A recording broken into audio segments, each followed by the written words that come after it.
Hi folks, welcome to the second Food Lovers Q&A.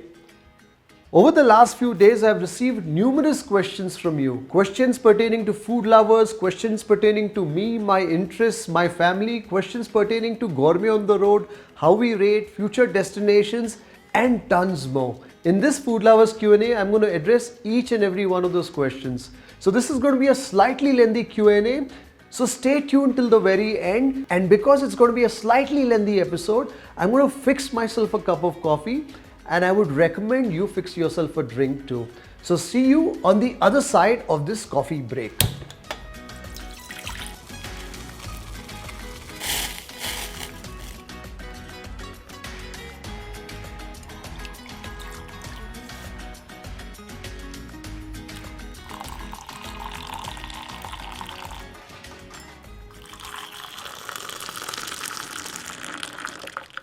Now that I've got my coffee, and I hope you've got something to drink as well, let's get the Q&A going.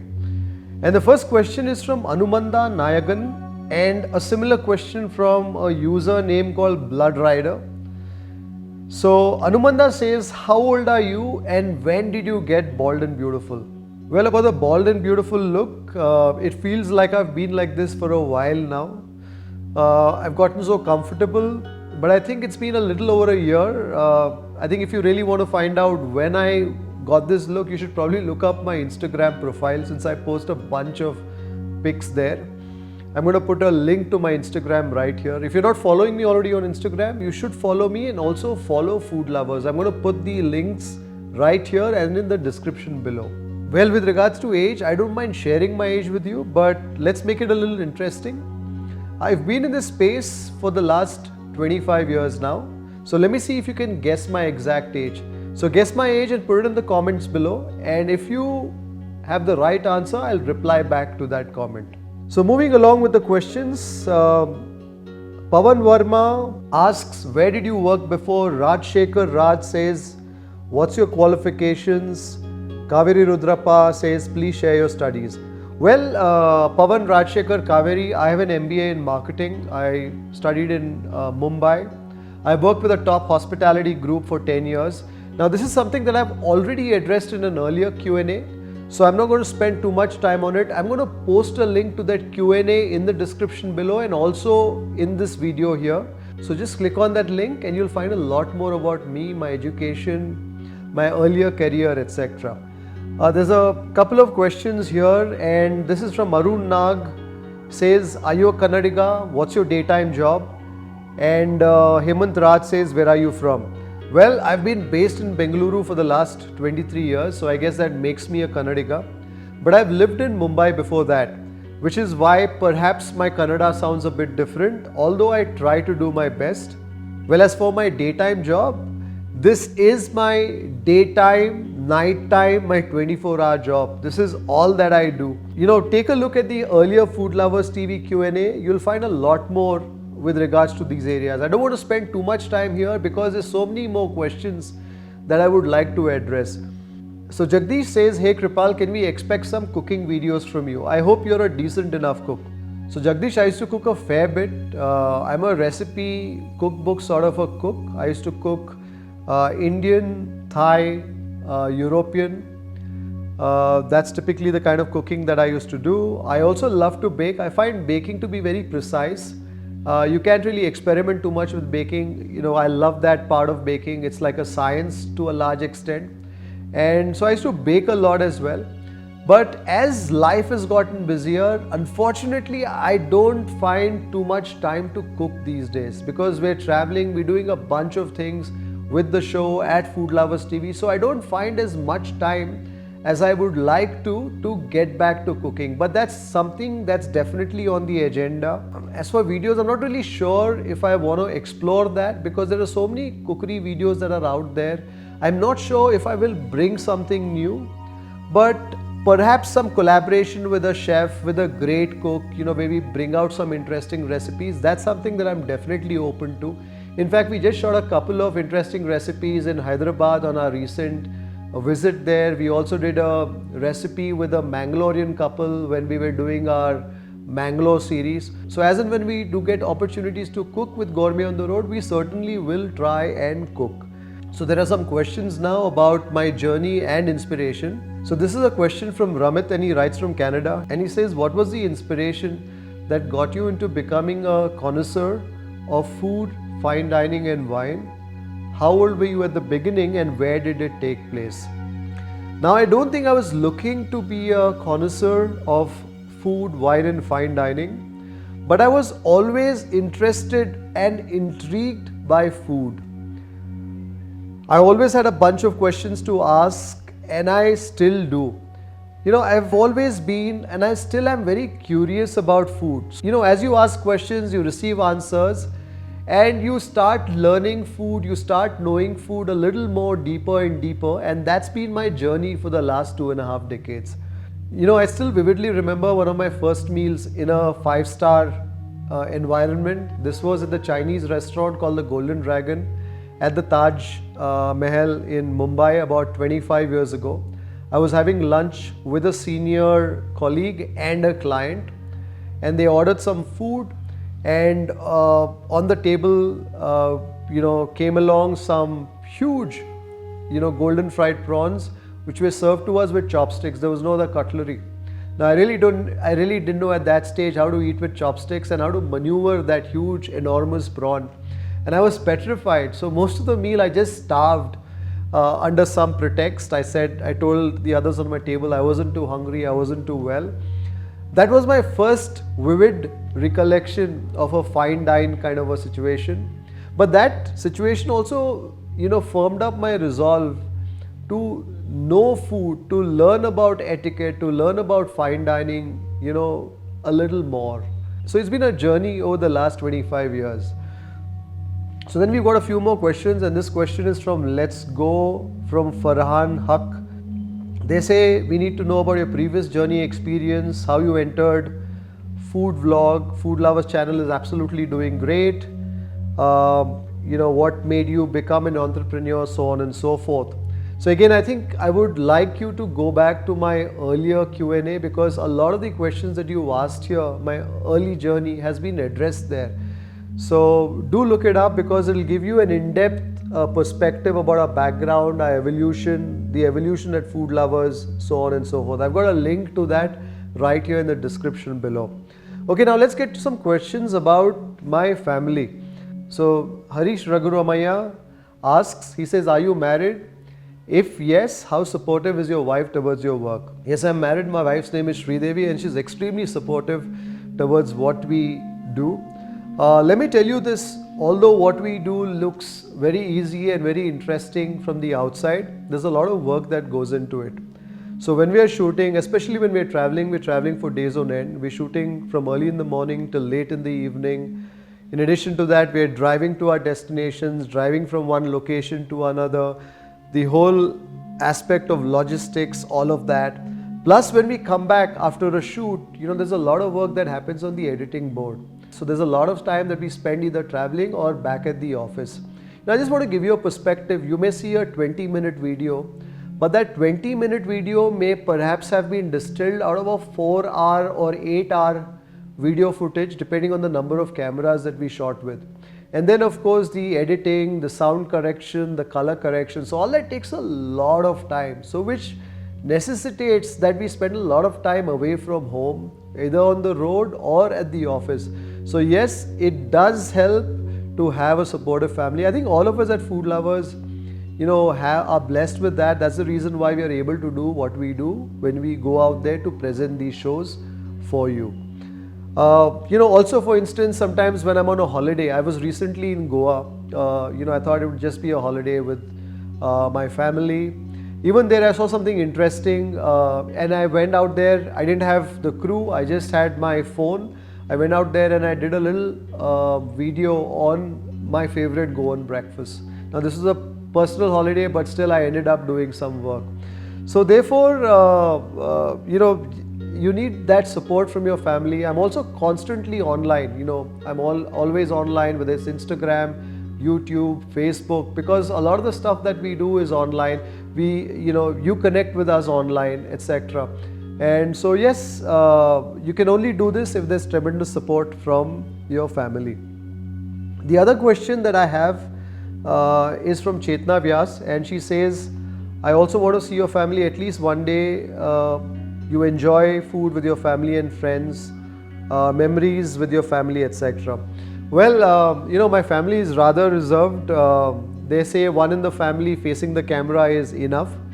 But I do post some pics every now and then on Instagram, on Facebook, etc. So the best way to keep in touch and know what's happening with me, my family, my friends, is to connect with me on Instagram. I've got the links to my Instagram handles right here and in the description below.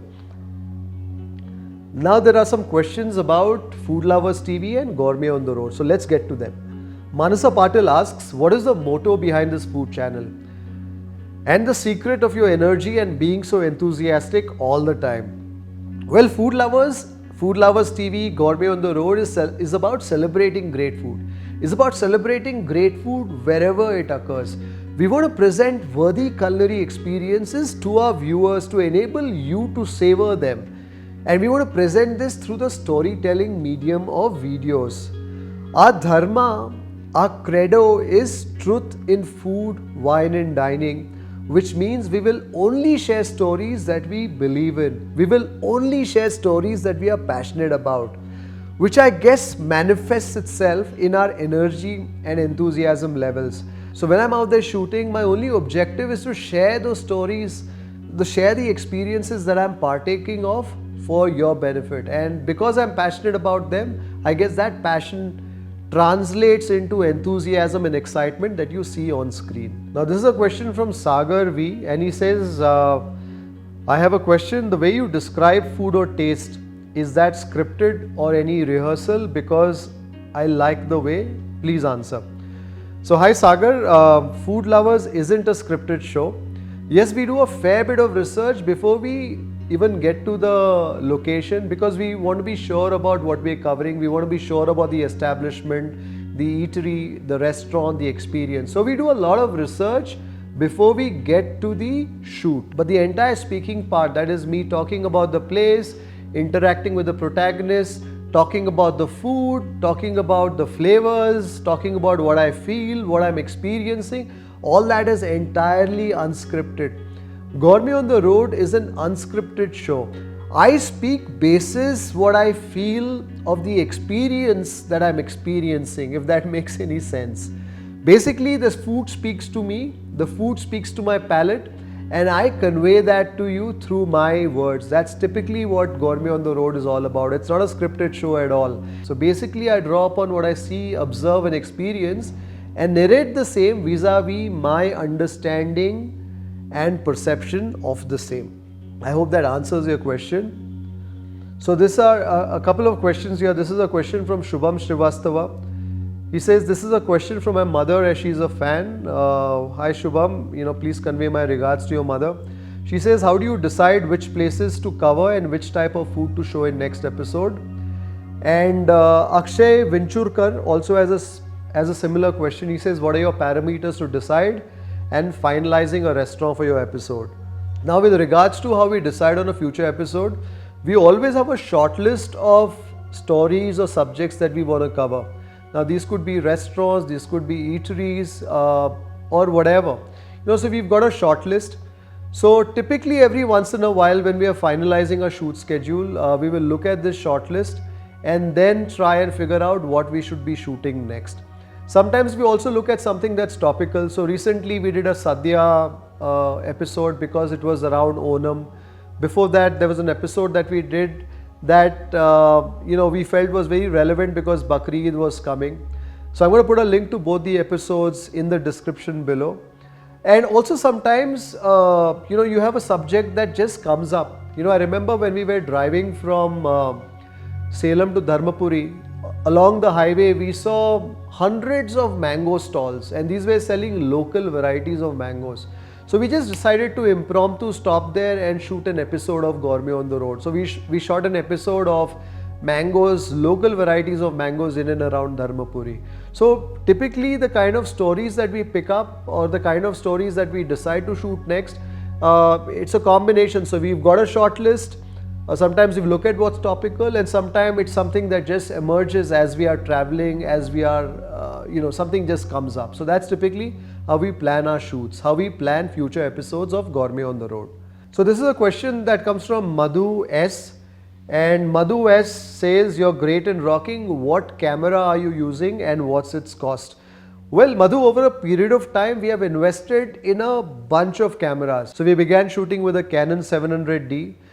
Today we primarily shoot on Panasonic GH5 cameras. These are cinematic cameras. We also have a Panasonic GH4 camera. I'm not sure what it costs now, but when we bought it, we had to break an arm and a leg to buy it. Also, once in a while, I shoot on my iPhone. We have a small Canon compact camera, and basically we do our vlogs, etc. on the iPhone and the compact cameras. So speaking of videography, Prashant here has a question. He says, "Does it ever happen that a restaurant is uncomfortable with videography?" Well, Prashant, it does happen sometimes. Fortunately for us, not too often. Typically now, because we've been shooting Gourmet on the Road for a while, I think we've done about 80 episodes. We've done about close to 23, 24 million views. So I think many people have seen Gourmet on the Road. So when we go out there to film, I think people are usually more welcoming of the cameras. Sometimes, yes, people are a little nervous, but we speak to them, and usually they are fine by the time we've spoken to them. My team speaks to them, Sanya speaks to them, and everything is okay. So yes, once in a while restaurants are uncomfortable, but usually they come around and participate in the shoot. There are some questions now that pertain to Gourmet on the Road ratings. So like I said earlier, I'm going to have timestamps in this video description pertaining to different areas that we've addressed in this Q&A. So in case you want to skip over to something, do look up the timestamp. But I do hope you will watch this video till the very end. I've spent a lot of time collating all those questions, jotting down my answers. In fact, I must tell you that many of these questions were so interesting that some of them I had to really dig deep, within myself to try and find out the answer. So I've really enjoyed going through this whole Q&A, preparing for this Q&A for this particular video. So there are some questions from on the ratings. So Chaitanya Sagar says, "Nice work. I like your videos. My 10-year-old daughter Samita also does." Well, Chaitanya, my love to your daughter Samita. 2 questions. One, at times you have praised for some food and give 7 rating, which is probably your lowest score. Why does that happen? So I do get this question, that I've spent time describing a dish and then I've rated it a 7. Well, my description is just that it's a description of the dish, what it felt on my palate, etc. And I do my best to describe that to you so that you also get a perspective, you also get an understanding of what that dish is all about.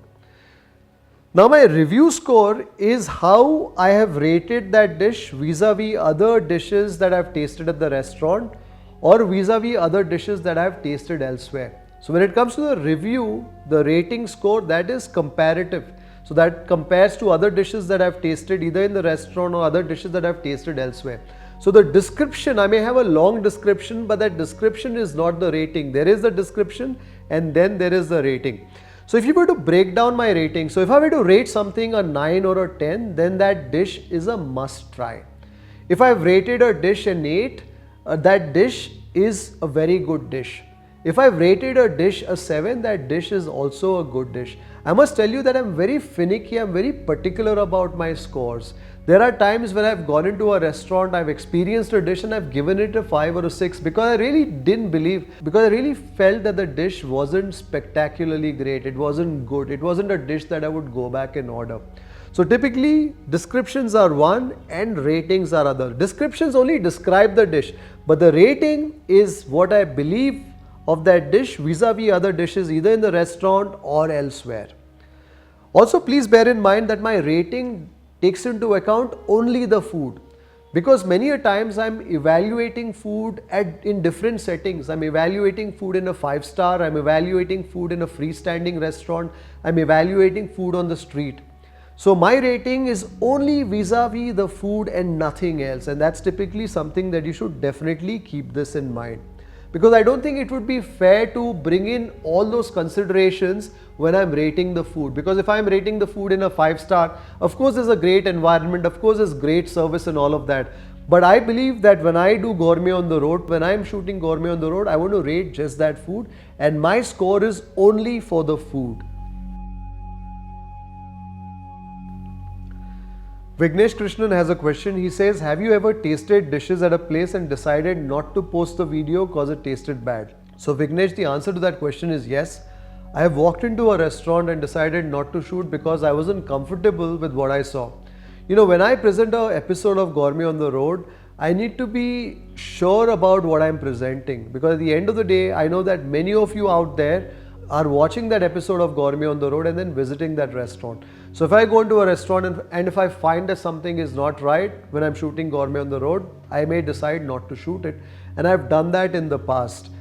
You know, with food, it can be very subjective, right? So someday you may go to a restaurant, you may have a great meal, and you may return back to the same restaurant maybe a month later and you may have not a great meal. Perhaps the meal is good, but not as good as it was the last time you went. You know, that's always a challenge with food. But a good restaurant is one where you will always find consistency, more or less, as far as the food goes. And that's typically what I look for. So I look for restaurants, I look for eateries, I look for experiences that have great food as the foundation. And let's face it, life is too short to endure a bad meal. So this is a question on how is Gourmet on the road funded, and this is a question that comes from Vihari Sunkara. And there's a similar question that comes from Shivraj, who says, how many are you working in your team and how much do you earn, etc. Well, speaking of funding, Food Lovers TV prides itself on being an independent food channel. So we do not take money from restaurants or the establishments that we cover in our main show Gourmet on the Road, in line with our motto of truth in food, wine and dining. We pay for our bills at the restaurants that we eat because that allows us to review without any fear or favor. So how do we fund the channel? So of course, you know, there are bills to pay. We have a full-time team. At any given point in time, there are probably 6 or 7 of us that are working full-time. We have an office, so we have rent, we have overheads, we have travel expenses, we have logistics, and a whole bunch of other expenses. Well, there are a few ways in which we attempt to pay our bills, and the operative word here is attempt. So firstly, we are a YouTube verified partner channel. So we run ads on our YouTube videos. So the ads that you see on the videos, they help pay some of the bills. Many times I get questions that there are too many ads, but you know, the ads are what help us pay the bills. So I'm sorry at times if you feel there are too many ads, but we need those ads out there, and we need you watching those ads out there. We need you clicking those ads out there to help us generate some revenue. So we make some revenues out of YouTube advertising. We're also a monetized platform on Facebook, but at this point in time, the revenues that we make out of Facebook is marginal.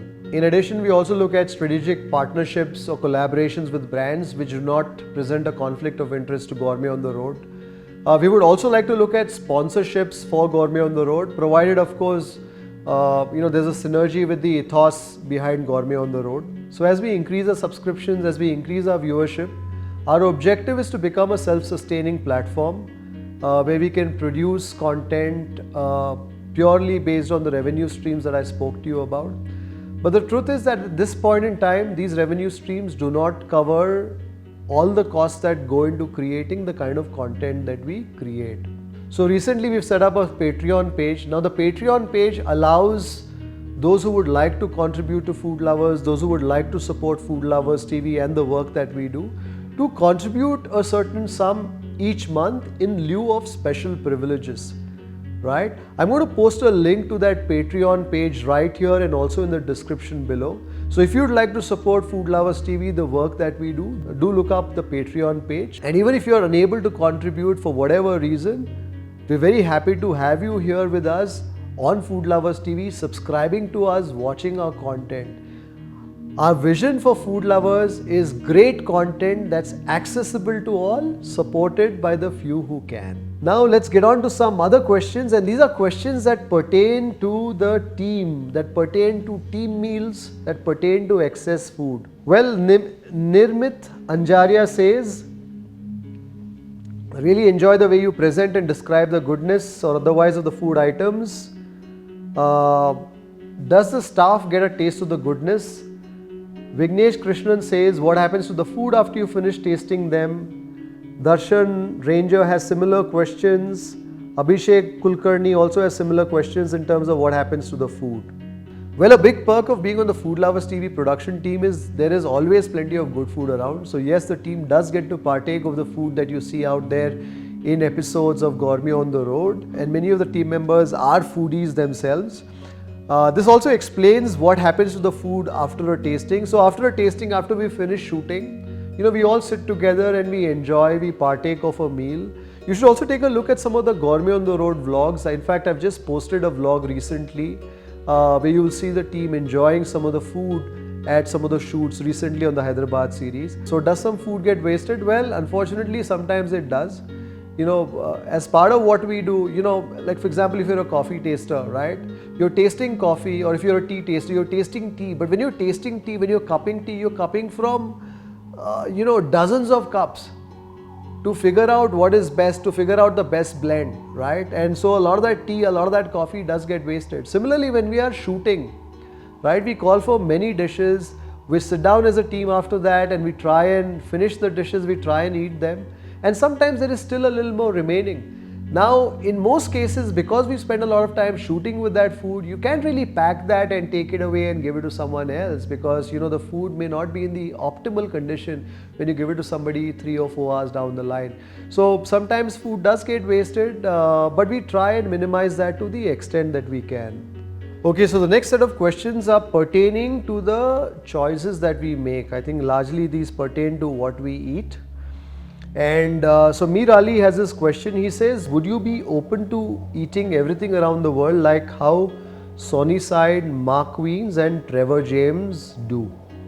If you have limits, then what are your limits and why? Well, firstly, there are some great names that you've mentioned. I think they are at the top of the food vlogging world out there on YouTube with millions of subscribers. And it is our aspiration for Food Lovers TV to also get there, to be that platform from India that finds mention on the world stage amongst the best food-based YouTube channels out there. So when it comes to limits, here are a few filters that I go by. So firstly, I will taste anything that is legally served and appeals to my palate and sensibilities. I am not into eating something just to prove a point. I am not into competitive eating.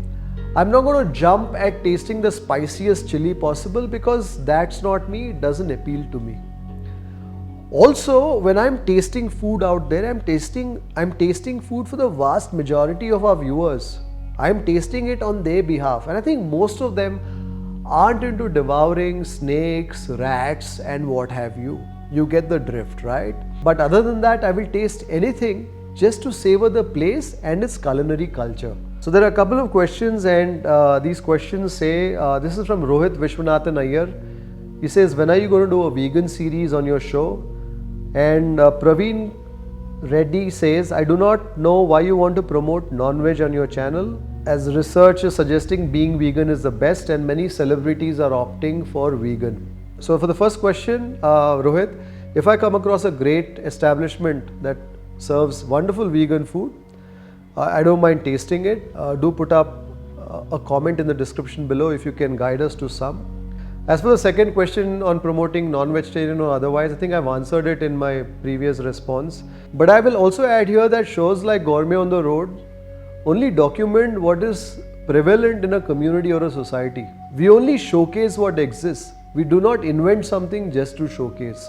So we will taste both non-vegetarian, vegetarian, whatever interesting options that come along our way in our journeys on Gourmet on the Road.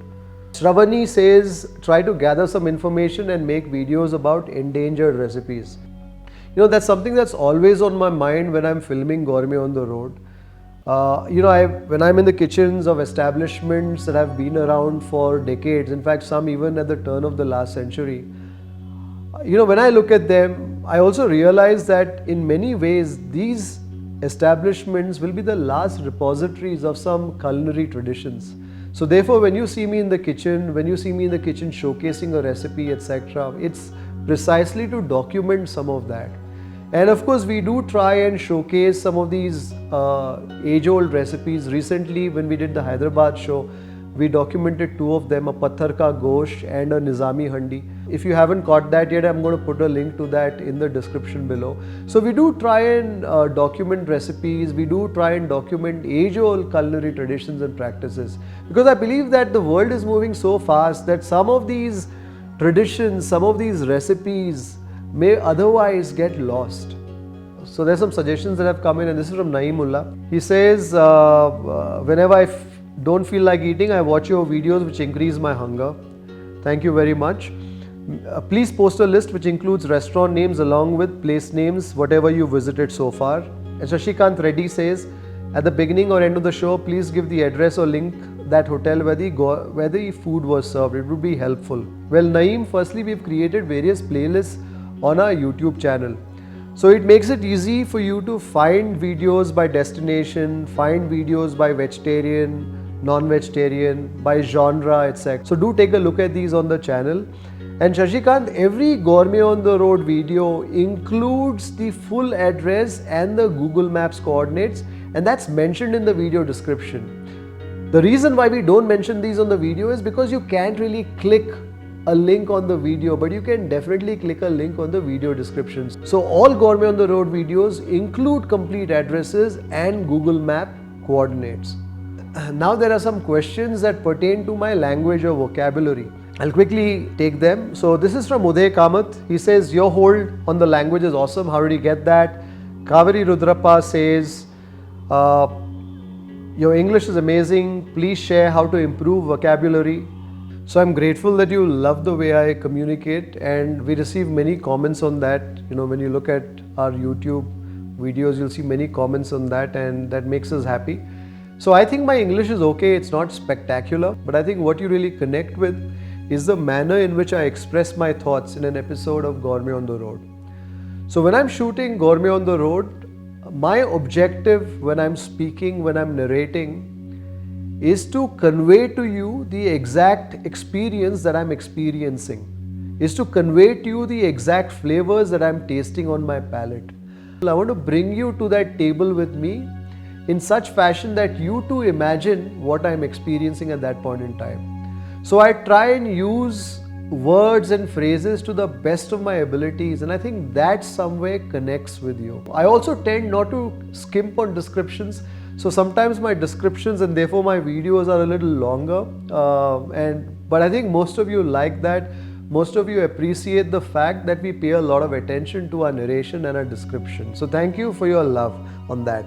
Well, as for suggestions in terms of speaking well, if you're serious, here are a couple. Firstly, read. I think when you read, you tend to pick up words, you tend to pick up phrases. Listen, watch people that you hold in high regard in this manner, and practice. Practice in front of a mirror, practice with friends and family. When you use those words, you automatically tend to get better. But the one thing you need to remember is that you need to be you. Don't emulate somebody else. You need to be you. You need to have your own style. And at the end of the day, do not get bogged down by language, because language, after all, is only a medium to convey a thought, to convey an idea. It is the thought or the idea that's the most important. I hope that advice is helpful in some manner. Okay, now there are some questions that pertain to my fitness, and I get many questions on this in this area too. Roshan Mushtaq says, from New York, he says, how do you manage to stay fit after eating all that delicious food? Love your shows, makes me miss my Bengaluru. Tarun asks, what's the secret of your appetite? Vaibhav Karkera says, how do you digest things? Sri says, how do you maintain your physique? Darshan Ranger says, you're still fit after eating heavy or more calories. Nirmit, Praveen, Aditya have similar questions. Well, usually I do a fair bit of prep before I go into a review, before I go into a tasting. And my preparation is the exact opposite of eating. It's fasting. So on days that I'm not shooting, I am fasting usually. I'm also a big believer in the power of intermittent fasting. Also when I'm tasting, I'm not finishing everything down to the last morsel, to the last bite. I also believe that for me to savor, for me to be able to pick up on the nuances of food, I should taste and not overindulge in a particular dish, because when you eat more and more of a certain thing, you tend to appreciate it less and less. So therefore, I tend to taste and not finish everything on my plate, because I want to appreciate that dish, I want to appreciate that food for its finer nuances. I work out a bit, but not as much as I would like to. I'm also fairly active, I'm very restless. I do not like to sit in one spot for too long a time. Even if I'm on the phone, I'm constantly pacing up and down. I'm stepping out of my cabin, looking at what's happening. I like to do something all the time. So I'm fairly active most of the time. So I think that also helps in burn those calories away. Vinu also has a question. He says, do you meditate? I asked this question earlier, but you weren't responsive. Well, sorry Vinu that I missed this question. I tend to read all the comments that we receive. Most of the times actually I answer most of them, but sometimes I perhaps miss out. Well, like I just mentioned, I'm very restless. I'm a very restless sort of a person.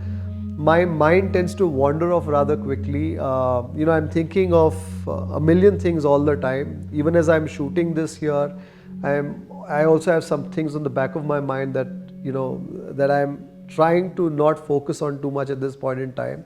So although I do try and spend some time in solitude each morning, I'm not sure if I'm very good at meditating. My sort of meditation would be to get on the motorcycle and go for a ride, because when I'm on the bike, all that I'm focused on is the road ahead. So I don't know if that counts as meditation, but that's the answer with regards to whether I meditate or not. There's a question that comes from Harish, and he says, love your food channel, although I'm a vegetarian. Thank you, Harish. He says, what is your thought about food vloggers doing food reviews, especially on rich Indian food, not paying enough attention to their health? What do you specifically do, if any, to keep your health in balance? So, Harish, I just mentioned a bunch of things in my previous comment, but I believe that not just vloggers, but everyone should pay attention to their health. I think the key is not to overdo it. Of course, as vloggers, as food critics, we have access to food, we are exposed to food all the time. But I think the key is not to overdo it. The key is moderation. Like I said earlier, when I'm reviewing something, my focus is on reviewing it. My focus is on tasting it and not finishing that dish entirely. So I think that helps to a certain extent. I think moderation and staying focused on what you want to be doing there. Well, we just spoke about motorcycling, and there are a few questions pertaining to motorcycling. Zahir Badshah asks, he says, can you please share more about your passion for biking? So Zahir, motorcycling is a passion. I own a couple of motorcycles, a Royal Enfield Himalayan and a Harley Davidson Fat Boy. I ride almost every Sunday. A typical Sunday ride would be anywhere between 150 to 300 kilometers. I ride every Sunday almost like religion. Every once in a while I will also do a longer weekend ride. Over the last 3 or 4 years, I think I've crossed over 50,000 kilometers just riding on a Sunday and a weekend every now and then. When I'm motorcycling, it allows me to get away from all the stresses that I may have. I mean, it's difficult to believe, but yes, when you're running an operation at Flag Food Lovers, you're not just producing a show, you're also starring in it, you're making sure everything is coming together, you're looking at the post-production, edits, scheduling, content, so on and so forth. So there's a lot that's constantly in your mind. So when I'm on the road motorcycling, it allows me to get away from all of that. Because when you're on the road, the only thing that you can focus on is on the road ahead. You really have to empty your mind. So to that extent, I find motorcycling very therapeutic. And that's something that I enjoy doing. So motorcycling is a passion, is something that I enjoy very much at this stage. Of course, even with motorcycling, there's some food involved. My motorcycling group is called the Bikers Gourmet Club. So every once in a while, we ride out exploring food. So there's always some food in everything that I do, some way or the other.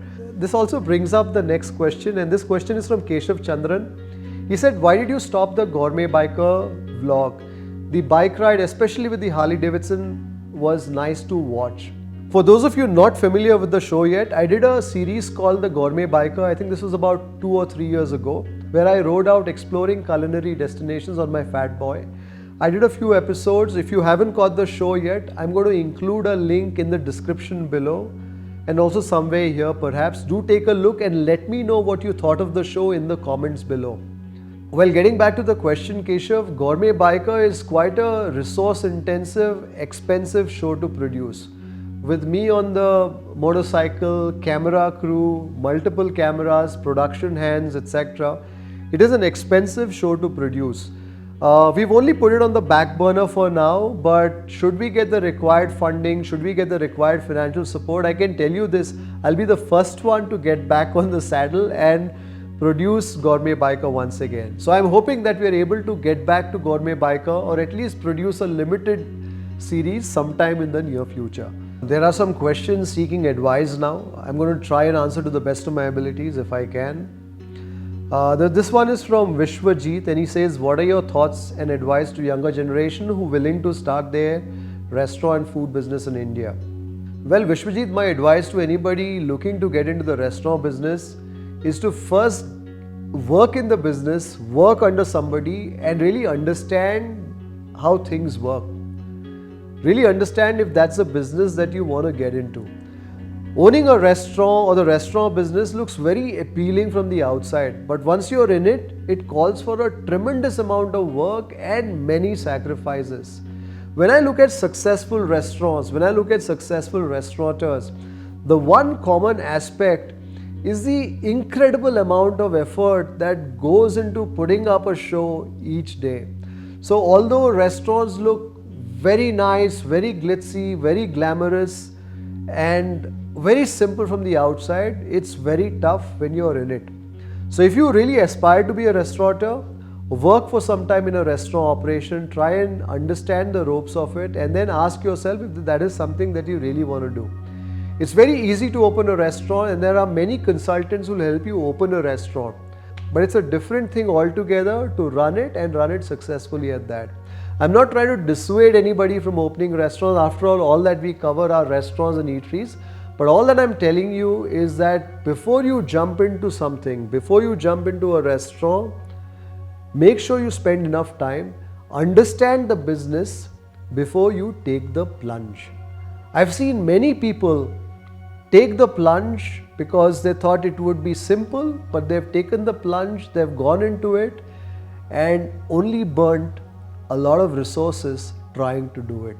So yes, there's tremendous opportunity for restaurateurs, for eateries, for restaurants, but do your homework before you get in, like in any other field. So this is a question that talks about advice to aspiring food vloggers, and this comes from Priya Karthika. She says, could you give some suggestions on how to be meticulous about the under overtones of ingredients? I'm not sure what that means. Photography, sound, angle of the camera and other technical skills. I'm a huge fan, thank you. Well, thank you Priya for watching our show. Now there's a bunch of things that you've asked for advice on. It's difficult to answer here, but perhaps someday I'll do a workshop for aspiring food storytellers or food vloggers or food bloggers. But if I were to share a couple of thoughts, it's one thing to talk about a meal in general and a different thing altogether to evaluate a meal as a food critic. You know, when you're evaluating a meal as a food critic, you need to understand the dish very well. You need to understand what's gone into it. You need to understand the ingredients that have gone into it. You need to understand the cooking method, the cooking style to a certain extent, because that's what you will taste on your palate. And then you need to relate to what you taste on your palate to your culinary memory, to your various experiences in the past, because that provides context. And then you convey that to the viewer in a manner that makes it easy for him or her to understand, that makes it interesting most importantly, because the viewer has choice, the viewer can easily switch off. And I think that's what it takes.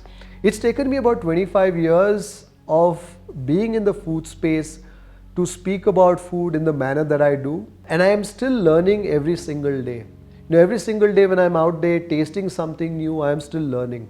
I'm not saying it's going to take you 25 years too, but I think it's important to spend time in understanding food, because if you don't understand food, nothing else matters. Also try as many foods as you can, invest in it, be honest, pay for your meals, because it will also allow you to appreciate the food a lot better. I hope that answers your question. Vihari Sunkara has another question. She asks, how feasible is it to be a food vlogger at this point in time? Well, Vihari, I've been in this business for a very long time and we are still investing. So do keep that day job till you're confident you can make a profession or a living out of this, because it's not easy at all. There are some requests that we have here.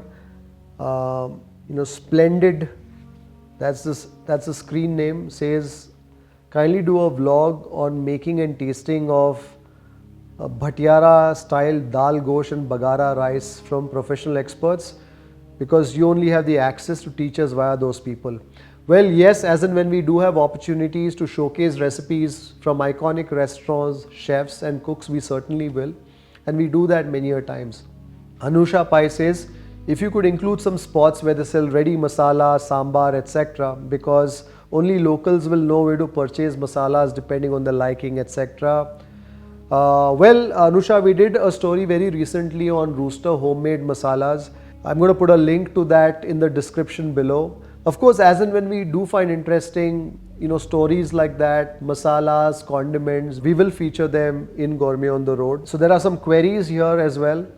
Blood Rider says, Blood Rider, I wish people give their names, because it's always nice to address a name as opposed to Mr. Blood Rider. But nonetheless, Blood Rider says, which is the best biryani you've ever tasted? Can you name 3 top biryanis of yours? Well, there's so many biryanis that I've tasted, and not just biryanis, pulaus. That whole conflict between biryanis and pulaus. So I'm not going to go too deep into that, but there are many biryanis that I've tasted. If I look at biryanis that I've tasted recently, I think the biryani that I tasted at Bawarchi in Hyderabad really stood out. We did an entire making video on that Bawarchi biryani. I'm going to put a link to that in the description below. Closer home in Bengaluru, I really like the biryani that they do at Shivaji Military Hotel. Some people may say it's a pulao, but the establishment calls it a biryani. The chicken biryani that I tried in RRR in Mysuru, I think that was interesting too. There are a few more other places, also some great pulaus that I've tried at places like Hanumantu in Mysore. There are so many, I can go on and on and on. Hemant Raj asks for a very specific question. He says, can you tell us a few restaurants in Bangalore which have Mangalorean cuisine for seafood lovers? Well, my top picks for this would be, Mangalore Pearl is a restaurant that's got great Mangalorean food. In fact, I'm looking at shooting a episode of Gourmet on the Road at Mangalore Pearl shortly, so do look out for that. Another restaurant that I really like for its Mangalorean food, certain Mangalorean dishes, is Karavli at the Gateway Hotel, so you can look that up too. There are many questions pertaining to our recent Hyderabad tour from Dheeraj Jadhav, from Rohan Narayan Chanda, from Samir Syed Abdul, and they say, what did you like about Hyderabad? How was your Hyderabadi food experience? What did you like the most? Which is the best biryani in Hyderabad, etc. I just talked about the best biryani in Hyderabad that I tasted. I think it was the one that I tasted at Bawarchi. But if you were to really ask me what stood out about Hyderabad for me, I think was the city's love for its food. Wherever you went, you found restaurants, you found eateries that were bustling away, that had people in it. You had eateries that were open late into the evening, some even early into the morning. So I think Hyderabadis really love their food. And I think the other interesting part is the pride that Hyderabadis take in their food. Whether it's their local Telangana style or Andhra style food, or the old style Nizami style of food, I think Hyderabad loves its food. Be it the Irani chai, be it the Osmania biscuits that they gift each other. I think the passion with which they celebrate, with which they talk about food, I think is wonderful. And I think that's the one memory that I've carried back from Hyderabad. The passion with which Hyderabadis celebrate their food. As for my favorites in Hyderabad, we did 13 episodes, each one very interesting. We've got an entire playlist on the Hyderabad tour. I'm going to put a link to the playlist right here in the description below. Do take a look at it if you haven't caught it yet. A similar question from Sagar Gupta, but he wants to know, he says, I'm new to Bangalore and Gourmet on the Road inspires me to explore. What can you recommend in Bangalore? Well, thank you, Sagar. Welcome to Bangalore, and I'm glad Gourmet on the Road inspires you to explore. Do look up our Gourmet on the Road Bengaluru playlist. You got a bunch of eateries featured in there for tiffin, for breakfast, for biryanis, for different cuisines. And most of them rank amongst my favorites, so do take a look at the playlist. I'm going to put a link to that as well right here. I typically do not review a place that I don't believe in. So I can assure you that most of the places that I've talked about, actually all the places that I've reviewed, all the places that I've talked about are places that you will perhaps find interesting. Now there are many suggestions on destinations. We've got suggestions from Yashasvi Nerali, who asks about Uttara Karnataka, Guru Subramanian, who talks about coming to Delhi, Noida to taste North Indian food. Chetna Vyas wants us to go to Nagpur. Bala says, why aren't you in Chennai yet? Somebody says, Sanket says, when are you going to be in Goa? N0 says, when will you cover Kerala? And there are questions about Hassan, Kolkata, Odisha, Andhra Pradesh, what have you, Mumbai, etc., etc. Well, eventually we would like to cover every state in the country, and that's something that we would definitely like to do. I want to basically travel to every state in this country and shoot at least one episode of Gourmet on the road. But we would like to do this at a pace that's manageable. We want Food Lovers TV to be a self-sustaining platform for the long term. We are in no hurry. A production involves a bunch of things. Travel, there's logistics, there's hospitality, there's the local contacts, the local connections beyond the shoots in itself. So when we're in the road, we shoot about 12 to 15 episodes, and then we get back. We spend a lot of time back at the office editing those episodes. So each episode typically takes at least a couple of days for us to produce from shoot to the time that we release it. So I think over the next few months, we will definitely cover many destinations. The idea is to cover one new destination at least every 4 to 6 weeks, and that's really something that we hope to do. So do stay tuned. All these destinations that you've talked about, we will eventually get to there one by one. But until then, do enjoy every show that we're putting out there on Gourmet on the Road. We have many requests for fan meetups too, from Vamsi Revant, Aryan Gowda, Kamath Rakesh, Bhageshri Babu, Uma Mathivanan. They say, when are you going to do a meetup for fans of your channel? Some of you want us to drop info when we are visiting a particular city. Some of you want to join us on a food trail, etc. I do plan to do a fan meetup sometime in the near future. Perhaps we'll begin with Bengaluru, because this is where we are at. Typically when we are shooting, when we are going into locations and shooting, there's a lot of work that's happening, and our shoots are quite intense. I've not really thought about involving fans in food trails, but perhaps you never know in the future sometime. Let's say if we get to a certain threshold, if we are celebrating, let's say, 250,000 subscribers or 1 million subscribers, we may just about do that. Maybe do a tour in 2 or 3 cities or 4 or 6 cities, and do a trail with fans, with subscribers, with some of our subscribers in those areas. But that's nothing has been formed up yet. Right now our whole focus is on just producing, traveling, shooting Gourmet on the Road and presenting those episodes to you. So we also have suggestions on collabs. Somebody says, make a duo video with Food Ranger. Yes, we'd love to do collab videos with not just Food Ranger, maybe Sony Side, maybe with Mark Weens, maybe with some of the top food vloggers out there on YouTube, not just in India but also overseas. We're definitely open to that. Well, some of you have also asked if Food Lovers TV, if Gourmet on the Road will travel overseas beyond India. Well, I think there's still a lot that we would like to cover in India, and we will continue to do that. But every once in a while, we will also look at opportunities to take Gourmet on the Road to overseas destinations as and when they arise. Our focus will be India, but perhaps once in every quarter or so, we will perhaps explore a foreign destination. Now, when that will happen, I think certainly sometime in 2020 and perhaps in the first half of 2020. We will certainly update you about our destinations as and when we firm up our plans. Somebody asked a question here, and this is HMB, and he says, What's new on your mind to keep the same level of interest amongst your first set of subscribers? It can become monotonous, and something different is what I expect over a span of 3 to 4 months.